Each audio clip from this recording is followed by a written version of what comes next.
Madame, Monsieur, bonsoir. Voici le sommaire de l'actualité de ce dimanche 9 avril. 6 cas de méningite, dont 3 mortels, ont été enregistrés en France chez des musulmans revenus de la Mecque.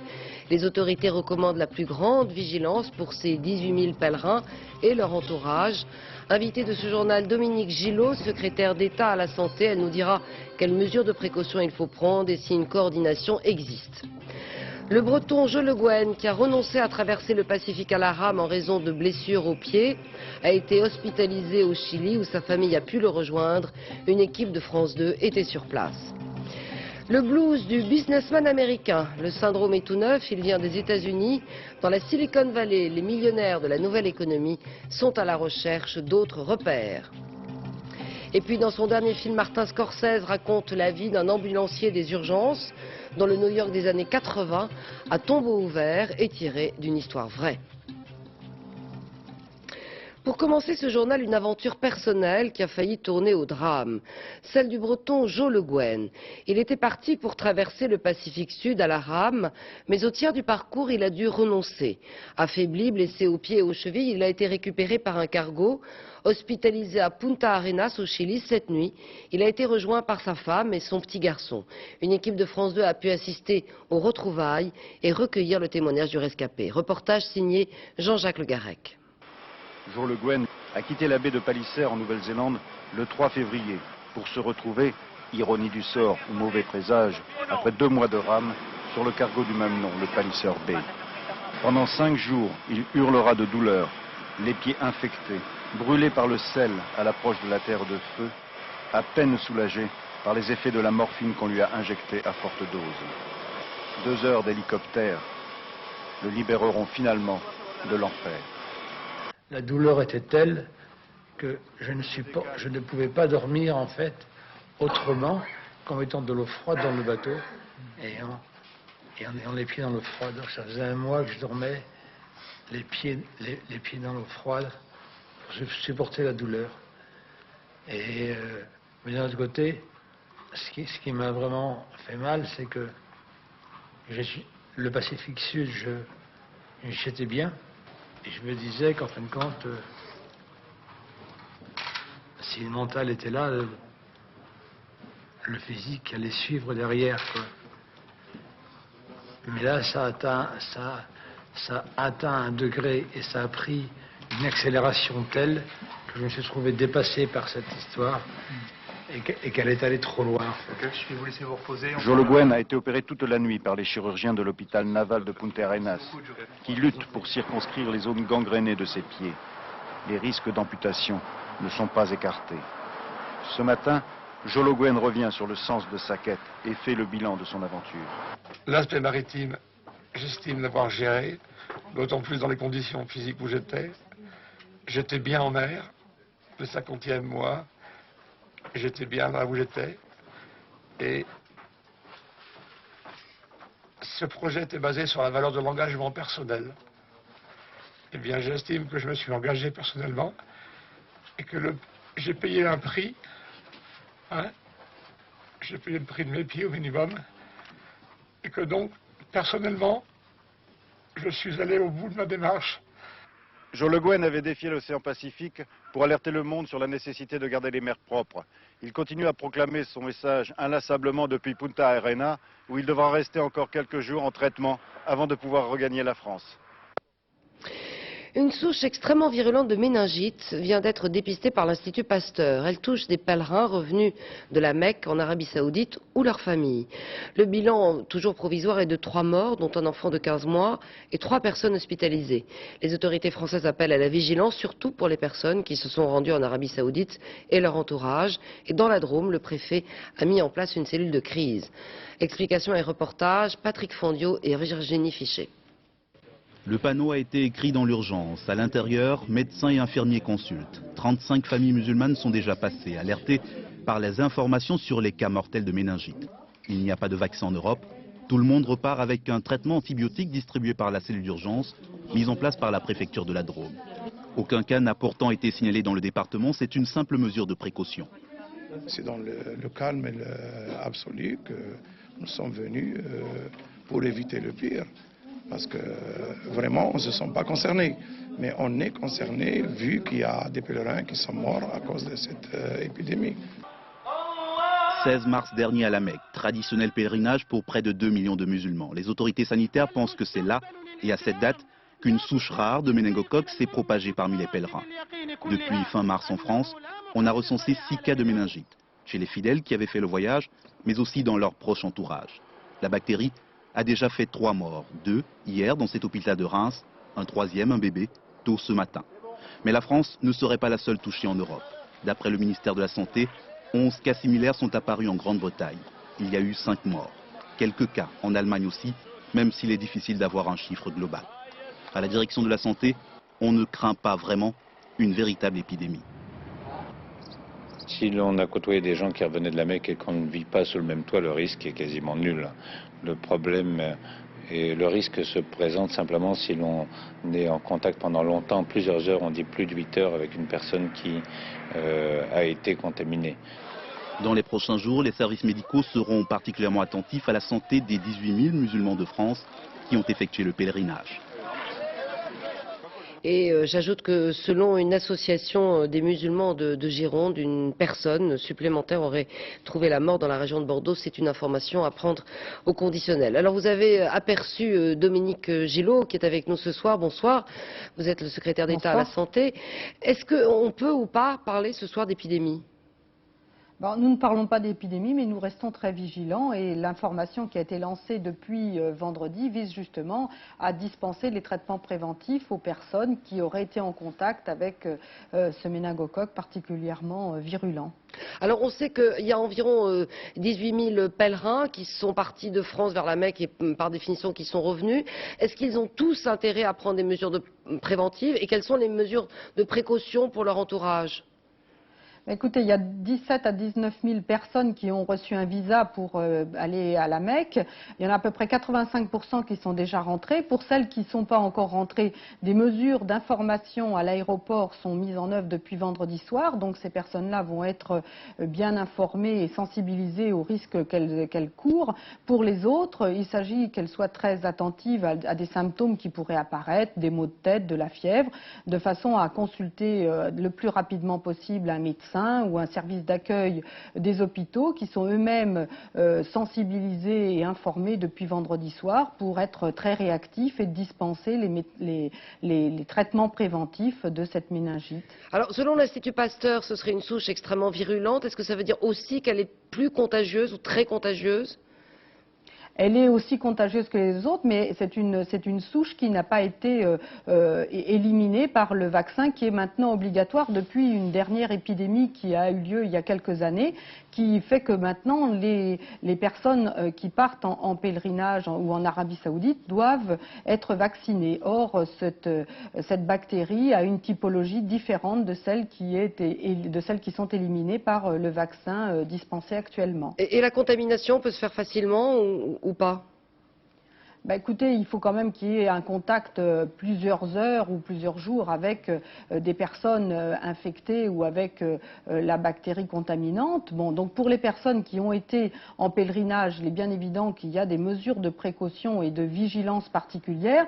Pour les personnes de l'entourage, il faut aussi être très attentif. C'est pourquoi, depuis vendredi soir, nous avons lancé cette alerte et cette information à l'ensemble du dispositif sanitaire français, que nous avons veillé à ce que les médicaments soient disponibles dans les pharmacies des hôpitaux et des accueils d'urgence de façon à répondre aux besoins sanitaires des personnes concernées. Madame Gillot, pourquoi le préfet de la Drôme a-t-il pris des mesures particulières ? Ce département est plus visé. Est-ce qu'il pourrait y en avoir d'autres ? Est-ce qu'il pourrait y avoir d'autres cellules d'urgence dans d'autres départements ? C'est une initiative personnelle du préfet de la Drôme qui a voulu contacter l'ensemble des familles concernées. Il s'agissait d'une centaine de familles de pèlerins. Bon, les contacts ont été établis. Il apparaît aujourd'hui qu'aucun cas d'infection n'a été repéré parmi ces familles. Donc, les dispositifs particuliers de la Drôme devraient être levés actuellement et rentrer dans l'ordre du dispositif général, c'est-à-dire alerte par par le communiqué qui est diffusé très régulièrement et sensibilisation des accueils d'urgence des hôpitaux. Merci Dominique Gillot pour ces précisions sur cette maladie. Drôle d'ambiance à l'hôpital de Châteaudun en Eure-et-Loire. L'incompatibilité d'humeur entre deux chirurgiens a créé de multiples incidents depuis le début de l'année. Et du coup, le ministère de Martine Aubry a décidé de les suspendre tous les deux ce matin. La préfecture n'a pas précisé la teneur exacte des incidents entre les deux chirurgiens qui seraient d'ordre médical, dit-on. Les explications de Jacques Cardoz. Il y avait urgence. Telles étaient les conclusions d'une enquête interne. Depuis plusieurs mois, l'ambiance du service de chirurgie était difficilement supportable pour le personnel. Incompatibilité d'humeur entre les deux chirurgiens et dilettantisme aggravé. Ce qu'on a dénoncé, c'est surtout leur manque d'assiduité. Le fait de ne pas se déplacer quand on a été demandé par les urgences, de ne pas respecter les règles de sécurité, d'hygiène au niveau du bloc. Enfin, il y a plein de systèmes qui se passaient qui sont dommageables en fait pour la population et le personnel aussi. En février, le personnel de l'hôpital avait manifesté, comme dans toute la France, contre le dispositif prévu par la loi Aubry. Mais ici, la mauvaise ambiance du service, dénoncée par l'intersyndicale, venait encore s'ajouter à la grogne. La crainte d'un dérapage ou d'une faute grave et la multiplication d'incidents ont même conduit le préfet à saisir le procureur de la République. Oui, je vous confirme que le parquet a reçu un courrier d'un anesthésiste de Châteaudun, au terme duquel cet anesthésiste souhaitait ne plus vouloir assurer de garde commune avec les deux chirurgiens en question, pour des raisons essentiellement de mésentente entre les deux hommes et des questions qui pouvaient mettre en cause la sécurité des malades. Les deux chirurgiens font l'objet d'une enquête au pénal. En attendant la nomination de leur successeur, l'hôpital de Châteaudun doit faire appel aux praticiens de Chartres pour répondre à l'attente des malades. Des perturbations sont à redouter dans le trafic aérien français. Les syndicats des aéroports de Paris appellent à faire la grève dès ce soir et demain. Le mouvement touche essentiellement Roissy et Orly-Sud où des retards sont à craindre. Reportage et informations pratiques avec Marie-Pierre Samitier. Fermé le guichet des renseignements. Hors service, tous les panneaux d'affichage. Venu courir le marathon de Paris, cet Allemand est perdu. La grève, c'est mauvais, c'est pas bon. D'habitude, les personnels d'ADP gèrent les bagages et toute la logistique informatique pour leur enregistrement. Les compagnies aériennes ont dû les remplacer au pied levé par du personnel intérimaire. C'est le cas de cette compagnie nippone, dépassée par les événements. La bonne intérim nous a contactés, les agences nous ont contacté la bonne intérim et puis voilà, aujourd'hui on est là, quoi. Aucun vol annulé, simplement des retards à Orly et Roissy. Près de 50% de nos agents ont été aujourd'hui en grève et nous tenons à présenter nos excuses à tous nos passagers. Néanmoins, malgré cette situation difficile, sur un jour chargé de l'année, des vacances de printemps, nous avons enregistré seulement des retards. Les avions ont décollé, ont atterri. Il y a eu des difficultés, une dégradation de notre qualité de service incontestable. Des retards entre 15 minutes et 1 heure en moyenne et qui seront sans doute plus importants demain matin. Une partie du système informatique des aéroports est bloquée. Même l'entrée des parkings, les conducteurs en sont tous perturbés. Sachez monsieur que c'est gratuit aujourd'hui et que ce sera gratuit demain matin aussi. Demain, toute la journée, ces barrières resteront également ouvertes. Un manque à gagner important pour Aéroports de Paris en cette semaine de vacances de Pâques. Et pour plus de précisions sur les vols ou leur retard, vous pouvez composer le 3615 horaire sur le Minitel ou sur internet adp.fr. Cette nuit à Saint-Nazaire, un incendie a fait 2 morts et un blessé grave selon un bilan provisoire. Un 4e habitant de l'appartement qui a pris feu n'a pas été retrouvé, mais il ne serait pas dans les décombres. Le sinistre s'est déclaré au milieu de la nuit pour une raison indéterminée. Le rescapé, hospitalisé dans un état grave, avait pu s'échapper au cours de la nuit en gagnant le toit, selon les pompiers. Jacques Chirac a reçu ce matin à l'Élysée l'ancien Premier ministre, Édouard Balladur, candidat à la candidature RPR aux municipales de 2001 à Paris. Les 2 hommes que vous voyez sur cette photo, les caméras n'étaient pas bienvenues, se sont entretenus pendant plus d'1 heure. La semaine dernière, le président Jacques Chirac avait reçu un autre candidat, Philippe Seguin. Et puis il y a quelques instants, chez nos confrères du grand jury RTL Le Monde, Édouard Balladur est revenu sur cet entretien. Écoutez-le. Aujourd'hui, le devoir impérieux de tout le monde, c'est de faire en sorte que la cohésion, la cohérence et la confiance réciproque soient reconstituées. c'est la condition de nos victoires futures, aussi bien éventuelles, mais en tout cas futures, aussi bien aux élections municipales qu'aux élections législatives et aux élections présidentielles. Le chef de l'État veut, et il a raison, se tenir en dehors de ces problèmes et dans ces conditions, la conversation que nous avons eue ensemble, qui d'ailleurs a porté pour l'essentiel sur les problèmes de notre pays à l'intérieur et à l'extérieur. Vous avez parlé de Paris quand même. Bien entendu. Mais enfin, il ne vous a pas découragé. Ni encouragé ni découragé. Quant à Alain Madelin, il estimait ce soir que Jean Tibéri devait se retirer de la course à la mairie de Paris, le jugeant incapable d'entraîner, de rassembler, de gagner. En revanche, il s'est refusé à départager les 3 autres candidats à l'investiture RPR, Françoise de Panafieux, Philippe Seguin et Édouard Balladur. Les promoteurs immobiliers ont trouvé une nouvelle méthode pour faire visiter les logements neufs qu'ils construisent, c'est Internet. On pourra ainsi, de chez soi, sur son ordinateur, visiter les appartements mis en vente. Ce système existait déjà pour l'ancien, mais pas encore pour le neuf. Jean Pézieux et Blaise Grenier sont allés surfer sur ces nouveaux sites. Internet utilisé par les particuliers à la recherche d'un logement. Cela existe pour le parc ancien. Ce sera le cas pour le neuf cet été avec un portail et un super site mis au point par les 3 principaux promoteurs, Bouygues, Georges V et Kaufmann & Broad. Le site actuel de Kaufmann offre déjà plusieurs données du portail. D'abord, avec photos, les lieux, prix et surface des logements. Ensuite, le quartier, école, transport, commerce. Le portail offrira aussi des services inaccessibles jusqu'ici au public, comme celui de calculer soi-même son plan de financement. À noter que toutes ces informations sont accessibles gratuitement. Et puis, la cerise sur le gâteau, vous vous promènerez à l'intérieur des pièces comme dans un film d'animation. Une visite virtuelle qui vous permettra de visualiser votre futur logement. Quand nous proposons aujourd'hui sur un bureau de vente un produit, c'est souvent un simple plan. Internet permet de rentrer véritablement et de voir véritablement cet appartement ou cette maison. Donc je crois que c'est un plus considérable. Et je crois que l'immobilier est typiquement un produit qui s'adapte à Internet. Vous pourrez enfin choisir la décoration du logement, choix confirmé ou modifié dans un showroom comme celui-ci.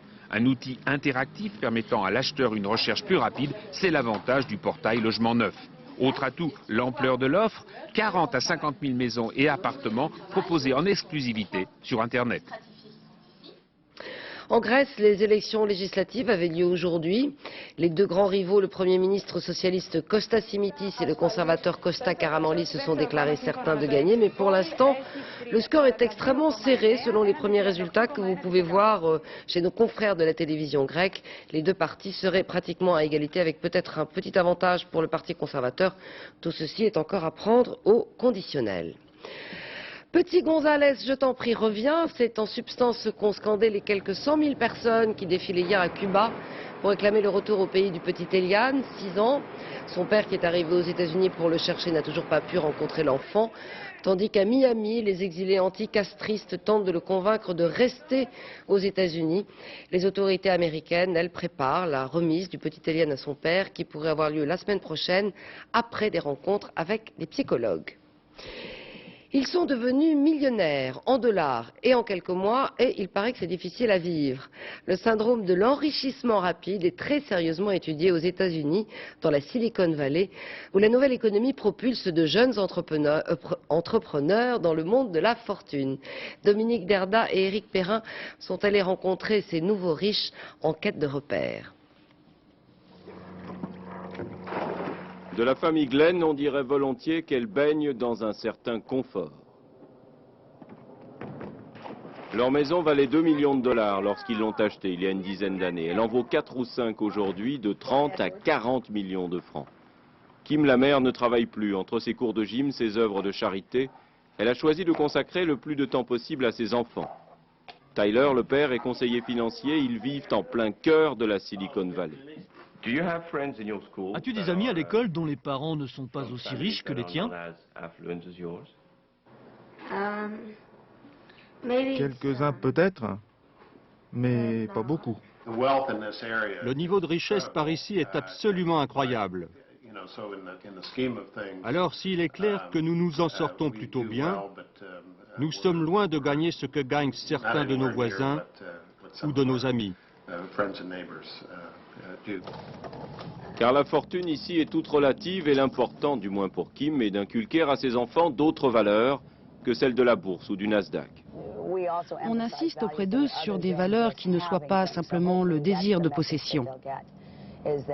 On leur dit que s'aimer, prendre soin des autres, trouver un travail qui vous passionne, c'est bien plus important, par exemple, que d'avoir une grande maison.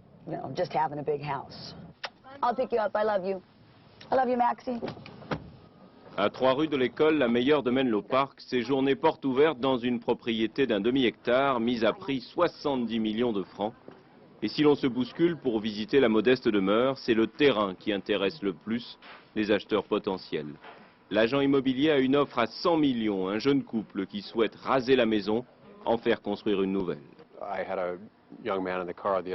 L'autre jour, j'avais dans ma voiture un jeune homme qui venait de vendre sa société pour $1 milliard. Il avait 28 ans. Et c'est vrai que désormais, l'acheteur type est quelqu'un aux alentours de la trentaine.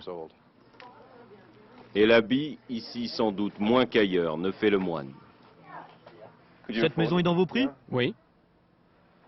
Et qu'est-ce que vous faites comme travail? Des logiciels. Une fois par mois, à l'église protestante de la Trinité, elles sont une dizaine de familles à se réunir. Kim ne manquerait pour rien au monde ces soirées de réflexion et d'échange. Son mari et leurs 2 filles l'accompagnent. 2 heures durant, ils vont se parler sur un thème unique défini à l'avance par le psychothérapeute et l'animatrice de la paroisse. Aujourd'hui, c'est savoir être à l'écoute de l'autre. Il est certain que cet afflux soudain de richesses risque fort d'affecter la manière dont les parents éduquent leurs enfants. Pour autant, je ne sais pas si c'est l'argent qui est la cause de tous ces problèmes. Je crois plutôt que c'est le temps qui manque à ces familles pour être ensemble. C'est ça le véritable problème. Autour de la flamme, rares sont les nouveaux milliardaires, les jeunes prodiges de la haute technologie, de l'informatique ou d'Internet.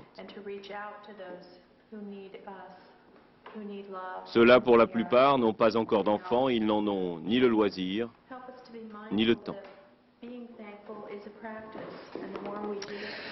En Hongrie, on ne connaît pas le drame de la richesse, c'est l'état d'urgence qui a été proclamé pour faire face aux inondations qui ont déjà causé la mort d'une personne. 300 soldats et 1600 volontaires construisent des digues sur les affluents du Danube. Dans la Roumanie voisine, où plusieurs milliers d'hectares ont été submergés, les intempéries ont déjà fait 4 morts. La crue devrait culminer la semaine prochaine, selon les spécialistes. En France, le mauvais temps fait l'affaire de certaines stations de ski. La neige qui est tombée en abondance permet de prolonger la saison. C'est le cas à Isola 2000, dans les Alpes-Maritimes, qui a pu rester ouverte pour les vacances de Pâques, comme nous l'expliquent Olivier Théron et Hervé Pozzo. À 2 mois de l'été, ça fait bizarre. En plein printemps, mettre des chaînes, c'est vrai que c'est pas évident, quoi. Ça a l'air complexe, hein? Ça a l'air complexe. Les pires heures de l'hiver au mois d'avril. Les skieurs n'y croyaient plus. Et pourtant, elle tombe, la neige, l'arlésienne de la saison. Alors, malgré le vent et le froid, les skieurs du printemps en redemandent. Il y a eu un manque de neige et c'est la première fois de l'année que je viens pour profiter d'une bonne neige. Et moi, je la trouve excellente. Enfin, excellente pour la saison. C'est une farce! C'est une farce! Je suis contente. Hein. Ça glisse? Ouais, ça va. Hein. Et ce n'est pas la seule à être contente. La saison 2000 a été des plus médiocres. Les autres stations des Alpes-Maritimes sont déjà fermées. Isola 2000 et ses commerçants ont voulu y croire jusqu'au bout. La neige de ces derniers jours ne sauvera pas la saison, mais limitera les pertes. On a eu des doutes, hein, c'est toujours dur. Hein. Tout chef d'entreprise a des doutes, il a des responsabilités. Quand on ne voit pas l'argent rentrer, c'est toujours un peu angoissant. Mais il est évident que quand on est une entreprise, il faut aussi y croire. On y a cru, tout le monde y a cru. Qu'il n'a pas eu de doute. Hein. Hôteliers et restaurateurs, tous ont douté cette saison. Il fallait slalomer entre une neige qui ne venait pas et des clients qui ne voulaient plus venir. Il y a eu pas mal d'annulations, que ce soit au niveau des individuels surtout, qui ont préféré d'autres stations, mais certains groupes aussi qui avaient même payé des arts et qui ont annulé à la dernière minute, par manque de neige. De la neige, des vacances scolaires et le soleil qui ne devrait pas tarder. Isola 2000 espère faire le plein encore 3 semaines. Après, en mai, on a déjà la tête ailleurs.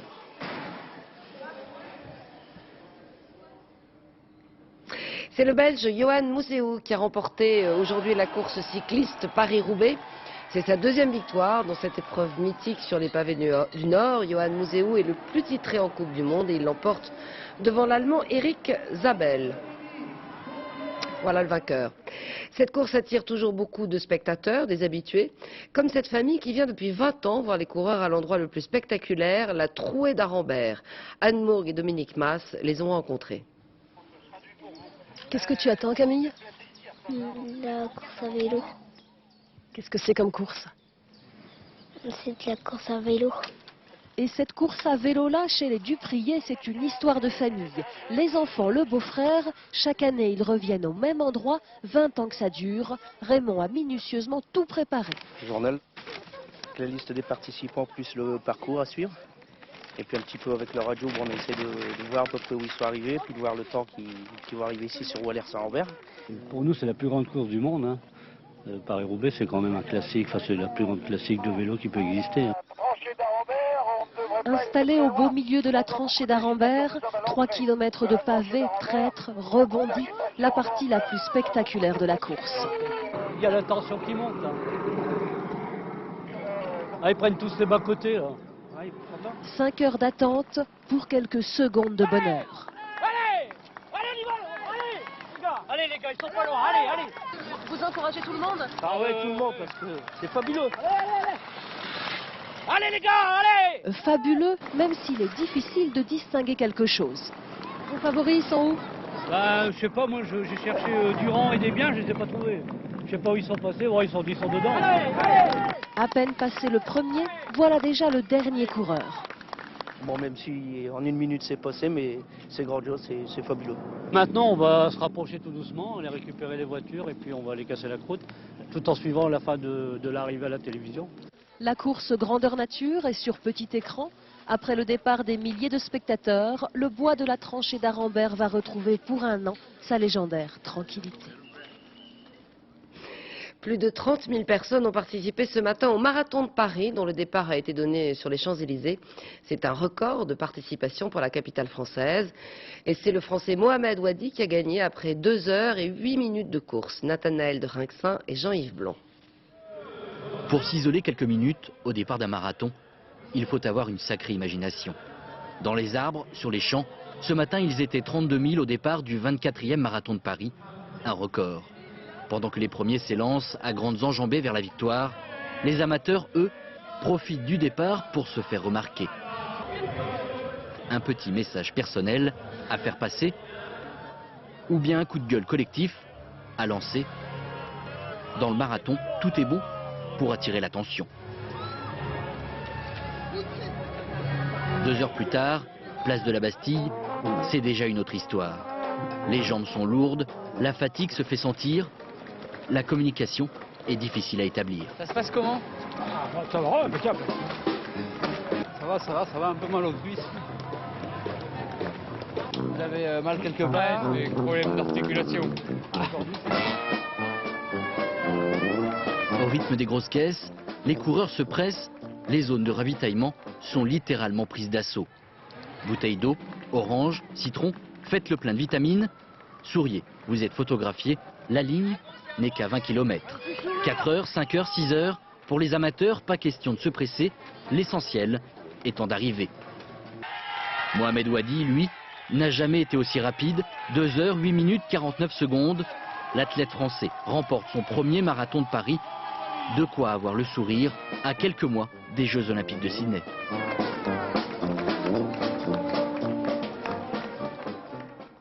Beaucoup plus rapide au Grand Prix de Saint-Marin, c'est Michael Schumacher sur Ferrari qui a remporté la 3e épreuve du championnat du monde de Formule 1 à l'issue d'un duel formidable avec son rival Mika Häkkinen. Le pilote allemand a devancé d'une petite seconde à l'arrivée le champion en titre. En remportant sa 3e victoire consécutive, il conforte sa place de leader du championnat du monde. Nicolas Anelka, le retour. Le footballeur français devrait jouer ce soir avec le Real Madrid contre le Celta Vigo. Son entraîneur a décidé de le réintégrer dans l'équipe après qu'il ait présenté des excuses publiques. Le jeune homme avait refusé de participer à l'entraînement et était rentré en France soigner ses états d'âme. Il devrait donc rejouer ce soir. Football toujours, convocation à Paris au siège de la Ligue nationale de tous les protagonistes des incidents entre l'OM et Monaco. Au cours du match avant-hier soir, la tension avait été très vive entre les joueurs qui ont été même venus aux mains à la mi-temps dans les vestiaires. La commission de discipline pourrait prendre des sanctions. Martin Scorsese revient à tombeau ouvert. C'est le titre de son dernier film sur les écrans mercredi. Il retrace l'histoire d'un ambulancier des urgences à New York dans les années 80. Et pour ce film, Scorsese a retrouvé son scénariste, Paul Schrader, avec qui il y a 25 ans, il avait réalisé Taxi Driver. Aubrey Adler a rencontré à New York le cinéaste américain. C'est un train d'enfer que Martin Scorsese nous ramène à New York. Et il faut avoir le cœur bien accroché pour suivre un ambulancier dans une ville délabrée, peuplée d'une faune qui ne l'est pas moins. Ça va toi? Je me suis jamais senti aussi bien. Et toi, ça roule? Ça roule. Chouette. En 3 jours et 2 nuits, pourrait-on tenir plus, le secouriste hagard s'enfonce dans un labyrinthe de misère et de violence dont les avenues ressemblent au Styx, le fleuve des enfers. Le style est allégorique, mais le réalisme pointilleux renvoie la série Urgence au rayon des bluettes. No, guys. Don't even think about it. We're on diversion here. We're not accepting any more patients. The dispatcher should let you know that, Frank. I cannot do it, no. We pick him up at 49th and 10th. You're the closest. Yeah, well, where do you want me to put him, Frank? Where? You tell me. Quand vous vivez à New York, parfois en entendant des sirènes, vous ne voulez pas savoir ce qui se passe. Je me rendais compte de tout ça, mais depuis que j'ai fait ce film, je me demande maintenant d'où vient cette ambulance, vers quel hôpital va-t-elle. Oh, les pauvres, ils vont à Sainte-Claire, sale quartier. Oh, à l'hôpital NYU, mes parents y étaient, ils y sont morts. En fait, constamment, on est alerté par la souffrance d'être un être humain. À tombeau ouvert célèbre les retrouvailles de Scorsese et du scénariste de Taxi Driver. New York, la nuit, la mort, tout y est, mais les deux hommes ont vieilli, gagnant en sérénité et en humour. Vous savez, maintenant, on a 55, 56 ans, Paul a des enfants, moi j'en ai aussi, on a traîné, on a fait le tour, et c'est incroyable, mais on est toujours vivant.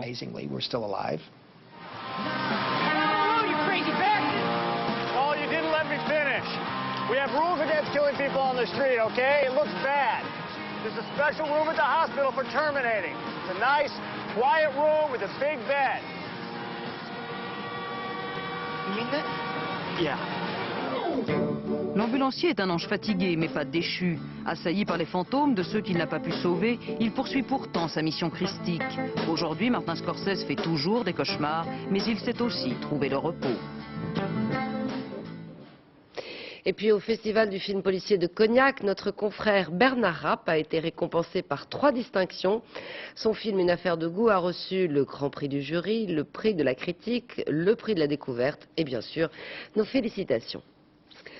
Au musée Mayol de Paris, Raymond Mason, le plus français des sculpteurs britanniques, expose. Il a choisi pour thème la ville et la vie quotidienne, qu'il traduit en volume et en couleurs. Georges Bégout et Michel Levasseur ont été séduits.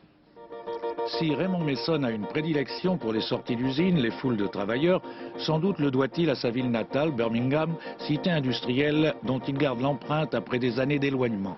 C'est un hymne à la classe ouvrière que je fais là. De mon enfance, Birmingham était une ville de briques rouges magnifiques, un très beau rouge. Mason, qui est également peintre, nous donne ici une vision flamboyante de Birmingham. Toutefois, c'est à Paris que sa vocation artistique va s'épanouir. Il s'installe en 1946 rue Monsieur-le-Prince et ne la quitte plus. Le quartier latin lui devient familier, les manifs d'étudiants également. Il émane des sculptures polychromes de Mason une poésie populaire à la Prévert qui se reflète dans la plupart des œuvres exposées au musée Mayol. Le titre de ma sculpture, c'est le départ des fruits et légumes du cœur de Paris. Voulant dire non seulement le centre de Paris, mais le cœur même de chaque Parisien. Alors comme je dis parisien, je l'ai senti exactement comme ça.